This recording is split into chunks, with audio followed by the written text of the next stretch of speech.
We are once again presented with a team that couldn't possibly not get along or work well together.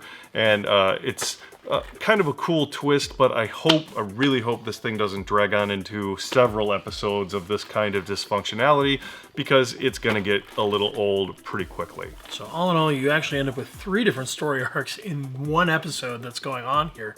In the first story arc, you've got essentially the main story arc of trying to follow up on Vandal Savage, and they're trying to cut out his legs from underneath him the way that they think that they can while they're stuck in 1975, which is to take out his finances. So at that point, Rip Hunter and Canary head over to the bank to see if they can resolve that.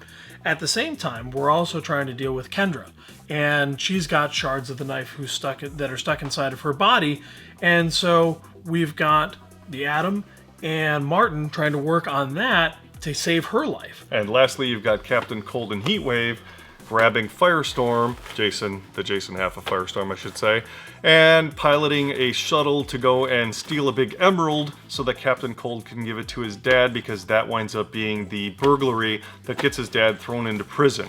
As it is with time travel and all the fun that comes along with that, that winds up being the reason that puts him into jail anyway. So, nice job, Captain Cold. Well done.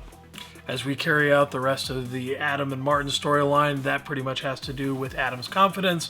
Martin ends up giving him the confidence that he needs for him to be able to accomplish his goal in saving Kendra's life, going into her bloodstream and stringing down really itty bitty so he can actually take out the shards of the knife that are in there. Very fantastic voyage.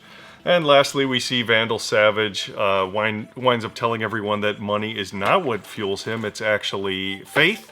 And we get entreated to sort of a cult scene where Rip and White Canary are taken prisoner while they slit Hawkman's throat, and everybody starts drinking his blood, because apparently that adds another 100 years to your life.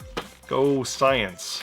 Great. Lastly, the team finally shows up to free Rip and White Canary. They grab Hawkman's body, and off they go to the 80s. For next week's episode. So more to come, but like I said, I like the team dynamic. I just hope they get it together a little sooner than later. A couple things weird that happened in this episode. Like, ultimately, I don't understand why they didn't just take Vandal back to the ship and resolve that whole thing. Of course, that would make for a pretty short show. Yeah, yep, that would shorten it up for sure. And the other thing, and we were discussing this as we were watching it, White Canary is having bloodlust issues, which if you watched Arrow this week, they pretty much said Constantine cured her of that, and so she wouldn't have those issues. So either the writers aren't talking, or there's more going on than they let on.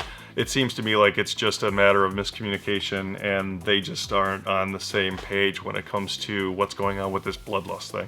Or they just needed a plot device. Alan, I can't believe I'm bringing this up. Over in the Mighty Morphin Power Rangers world... Are you okay? I know. There's a reason I'm bringing this up. All right. They have cast Elizabeth Banks to play the main villain in the upcoming reboot movie.